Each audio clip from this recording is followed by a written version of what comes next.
Pada tahun 1990-an, tersebutlah seorang perempuan berusia 35 tahun. Namanya Nina. Orang-orang banyak memanggilnya dengan panggilan Mbak Nina atau Ibu Nina. Ada pula yang memanggilnya dengan nama Nina saja. Sudah sekitar 20 tahun lamanya, Ibu Nina sudah berprofesi sebagai perias pengantin. Hal tersebut dimulai sejak ia masih sekolah.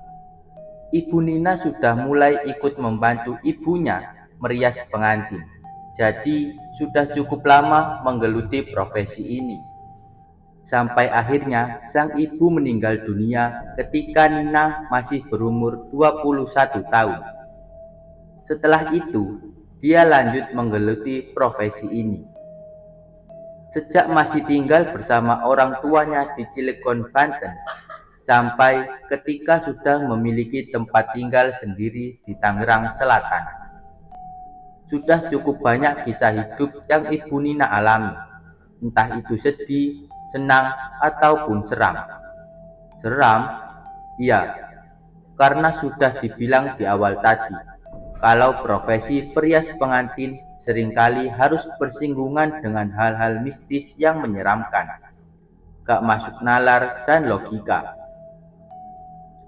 Ibu Nina sering mendapatkan panggilan untuk merias pengantin jauh ke pelosok hampir di setiap sudut Pulau Jawa. Sesekali juga sampai ke luar Jawa. Nah, banyak kejadian janggal dan aneh yang beliau alami ketika harus mengunjungi tempat yang cukup terpencil. Salah satu pengalamannya adalah ketika Ibu Nina harus mengunjungi satu desa di daerah Anyer, Banten. Setelah ini, Bu Nina sendiri yang akan menceritakannya langsung. Kali ini, aku harus berangkat ke Anyer sendirian. Karena Mira, asistenku yang biasa mendampingi, sedang ada urusan mendadak. Jadinya gak bisa ikut kali ini. Aku tipe orang yang sangat tepat waktu. Gak ada kamus terlambat dalam hidupku. Lebih baik aku yang menunggu daripada orang lain harus menunggu karena aku datang terlambat. Seperti halnya kali ini. Ketika masih pagi buta, aku sudah dalam perjalanan menuju tempat merias di satu desa di wilayah Anyer, Banten. Tepatnya di sisi jalan pegunungan sebelah kiri, bukan sisi pantai. Dan katanya letaknya cukup jauh dari jalan utama. Ya sudah, walaupun begitu, aku tetap harus menjalani. Toh sebelum ini aku sudah merasakan yang lebih pedalaman lagi. Targetku, aku harus sampai di rumah tempat acara sebelum jam 5 subuh. Dengan tujuan sebelum akad semua harus sudah siap. Gak ada yang terlambat. Dan sukses. Seperti biasanya aku datang tepat waktu. Jam 5 kurang 15 menit. Sudah sampai di rumah mempelai wanita. Waktu itu, aku menggunakan jasa ojek motor untuk membawaku ke tempat acara. Setelah turun dari angkot, di jalan utama Jalan Raya Anyer. Rumah mempelai wanita ini terlihat sederhana namun cukup besar, dengan desain standar rumah di pedesaan terpencil. Namun, kelihatan sangat nyaman untuk ditinggali. Sudah ada beberapa orang yang terlihat warawiri di dalam dan luar rumah. Tapi menurutku, untuk rumah yang nantinya akan ada acara pernikahan, rumah ini cukup sepi. Mbak Nina ya? Mari masuk, Mbak. Seorang perempuan menyapaku dengan ramah, mengajak masuk rumah dan langsung menuju kamar rias pengantin. Aku pun mengikuti arahannya. Sesampai di kamar, perempuan tadi lantas pamit. Itu pengantinnya, silahkan Mbak, ucapnya sambil tersenyum. Di kamar sudah duduk seorang perempuan dengan rambut tergerai. duduk di depan cermin besar dengan penerangan seadanya. "Saya langsung mulai aja ya, Ning?" tanyaku kemudian. "Iya, Mbak," jawab mempelai ini pendek. Kemudian aku langsung mempersiapkan peralatan. Singkat cerita, aku sudah mulai proses merias. "Ning capek ya? Wajah kamu pucat banget." Aku bilang seperti itu karena memang benar wajah pengantin ini pucat. "Iya Mbak, capek banget. Kebetulan juga ini habis sakit, tapi sudah enakan." Ya biasalah, memang sudah sering seperti itu. Kedua mempelai akan sedikit stres ketika mendekati hari H pernikahannya. Sama juga dengan mempelai ini. Makanya aku maklum dan mengerti kalau mempelai perempuan ini kelihatan lebih lelah dan pucat. Aku jadi harus make up ekstra lebih untuk menutupi kepucatannya. Ada yang aneh, dan aku baru menyadari belakangan. Sejak aku masuk ke kamar rias, gak ada satu orang lain pun yang kelihatan masuk. Sama sekali gak ada. Dan aku sama sekali gak mendengar ada orang di luar kamar. Sepi, hening, seperti gak ada orang sama sekali. Tapi ya sudahlah, aku memilih untuk mengabaikan lalu fokus merias. Takut terlambat, karena jam 9 acara sudah dimulai, akad dan dilanjutkan dengan resepsi. "Nah, sudah selesai. Cantik banget sekarang, Mbak." "Terima kasih, Mbak. Iya, aku cantik sekarang." Mempelai ini tersenyum senang. Gak bisa dipungkiri kalau aku gak puas dengan hasil kerjaku kali ini. Wajah mempelai masih terlihat agak pucat. Tapi setelah selesai, tiba-tiba aku mendengar dari luar kamar ada keramaian. Syukurlah, akhirnya kejanggalan tadi gak beralasan. "Ayo Ning, dimulai sekarang." Seseorang perempuan masuk ke dalam kamar, lalu mengajak mempelai perempuan untuk keluar. "Emang udah mulai dimulai, Bu?" tanyaku. "Ya aneh aja, kan seharusnya akad dimulai pukul 9. Ini kan masih pagi," pikirku begitu. "Udah mau mulai Mbak, kan udah jam 9, jawab perempuan itu. "Jam 9? Serius?" Aku sedikit gak percaya, karena waktu aku merias tadi kurang dari 2 jam. Harusnya ini masih jam 7. Penasaran, aku memastikan lagi dengan melihat jam tanganku sendiri.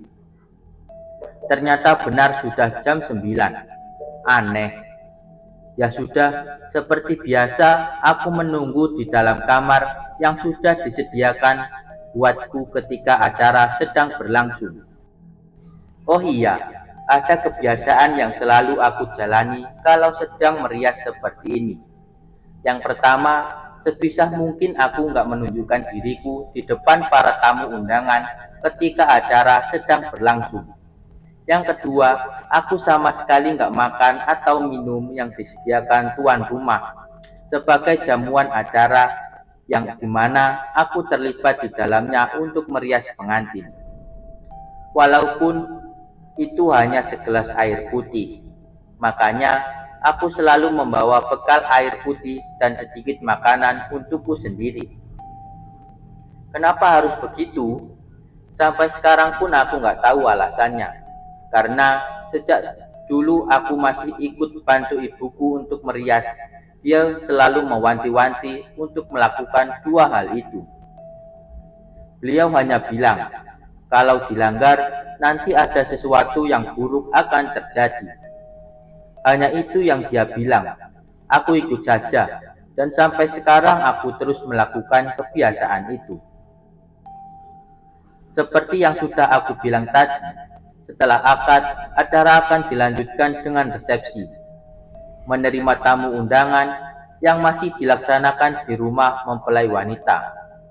Nah, rencananya setelah selesai bertugas merias untuk akad, sehabis duhur, aku akan pergi meninggalkan lokasi menuju Cilegon untuk mengunjungi salah satu kerabat di kota Cilegon. Karena pengantin akan berganti pakaian dan dirias lagi setelah maghrib, aku usahakan akan kembali ke lokasi sebelum waktu maghrib tiba. Singkat cerita, selepas zuhur, setelah selesai mempelai berganti pakaian dan dirias lagi, aku akhirnya berangkat ke Cilegon.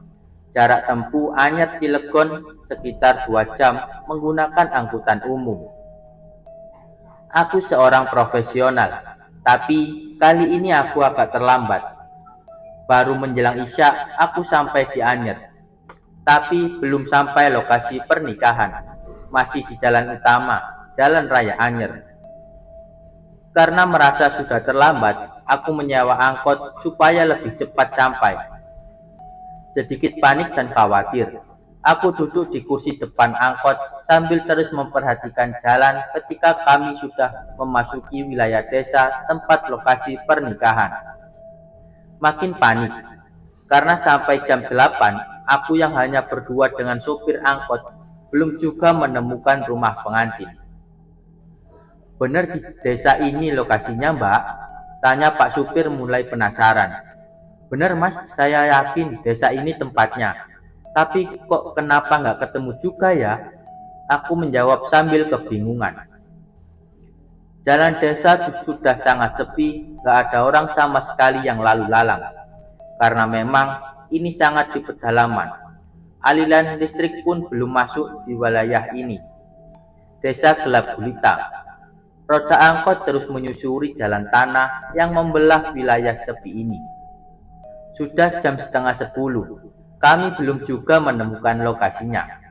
Lelah, letih, nyaris putus asa. Kami memutuskan untuk berhenti sejenak di satu bangunan kosong. Gimana Mbak? Mau lanjut cari atau kita balik lagi ke kota? Pak supir sudah mulai putus asa. Boleh kita keliling sekali lagi Pak? Saya masih penasaran. Saya yakin kalau rumahnya di desa ini. Dan semoga kita nanti bisa ketemu salah satu penduduk sini. Biar kita bisa tanya lokasinya, jawabku. Pak supir setuju. Kemudian sekali lagi kami memutuskan untuk berkeliling desa sepi dan gelap ini untuk mencari lokasi. Belum ada perubahan. Desa tetap sepi dan sama sekali nggak ada kehidupan. Hanya suara mesin angkot saja yang terdengar. Udara dingin mulai turun dari pegunungan yang ada di dekat desa. Makin malam, makin dingin rasanya. Angkot berjalan pelan, lagi-lagi terus menyusuri jalan tanah kering yang sepertinya sudah lama nggak keguyur hujan. Menjelang jam 11 malam, akhirnya aku putus asa dan menyerah. Ya sudah Mas, kita kembali aja ke kota. Sepertinya memang gak akan ketemu, ucapku. Pak sopir mengiyakan. Dia lalu memutar arah mobil untuk menuju jalan keluar desa. Tapi gak berapa lama kemudian, kami melihat ada beberapa orang yang sedang berjalan kaki. Tentu saja aku senang melihat mereka. Jadi bisa menanyakan letak lokasi pernikahan. Pak, maaf mau tanya, rumah Pak Thohir yang sedang ada acara pernikahan di mana ya Pak? Tanyaku ketika kami sudah berada dekat dengan orang-orang itu. Rumah Pak Thohir yang ada pernikahan tapi gak jadi. Itu Mbak. Setelah belokan di depan, rumahnya gak jauh dari situ, di sebelah kiri. Salah satu dari mereka menjawab seperti itu. Ah, leganya. Akhirnya kami bisa menemukan lokasi. Tapi sebentar, kenapa orang itu bilang ada pernikahan tapi nggak jadi ya? Aneh. Kemudian kami mengikuti arahan petunjuk mereka. Dan benar, kami akhirnya menemukan rumah itu. Padahal kita dari tadi sudah lewat lokasi ini ya Mbak. Tapi kenapa rumah ini nggak kelihatan, baru sekarang kelihatan? Tanya Pak sopir kebingungan. Aku pun berpikiran sama. Kenapa dari tadi kami gak melihat rumah ini ya? Aneh. Benar, aku masih sangat hafal. Memang ini rumahnya. Karena baru tadi pagi aku datang untuk merias di sini. Tapi ada yang janggal. Memang benar rumah ini terlihat ada banyak orang. Banyak orang datang yang sepertinya merupakan para tamu. Lalu, apa yang janggal? Ketika kami turun dari angkot dan masuk ke halaman, aku melihat kalau di rumah ini sama sekali nggak terlihat sedang acara pernikahan karena sebagian besar tamunya mengenakan pakaian gelap layaknya orang yang datang melayat. Acara bergabung, bukan datang ke acara pernikahan. Ada apa sebenarnya? Bu, maaf, keluarga pengantinnya kemana ya? Aku bertanya ke salah satu perempuan yang aku temui di teras. Itu, dia menunjuk ke salah satu perempuan lainnya yang sedang terseduh menangis. Kemudian aku menghampiri perempuan itu, yang ternyata aku mengenalinya. Dia adalah perempuan yang mengantarku masuk ke kamar pengantin tadi pagi. Mbak Nina ya, kok baru datang? Maaf ya Mbak, kami lupa memberitahu kalau pernikahannya batal, gak jadi. Ucap ibu itu sambil menahan tangis. Batal kenapa Bu? Bukannya tadi acaranya sudah mulai. Saya kan yang merias pengantinnya tadi pagi sampai siang. Jawabku keheranan. Gak ada pernikahan Mbak, Rati, mempelai perempuan meninggal karena sakit mendadak jam 1 tengah malam kemarin. Mempelai wanita sudah meninggal malam sebelum ini. Lalu, siapa yang aku rias di rumah ini tadi pagi? Rasa penasaran pun tak terjawab dan selalu ada di pikiran Mbak Nina.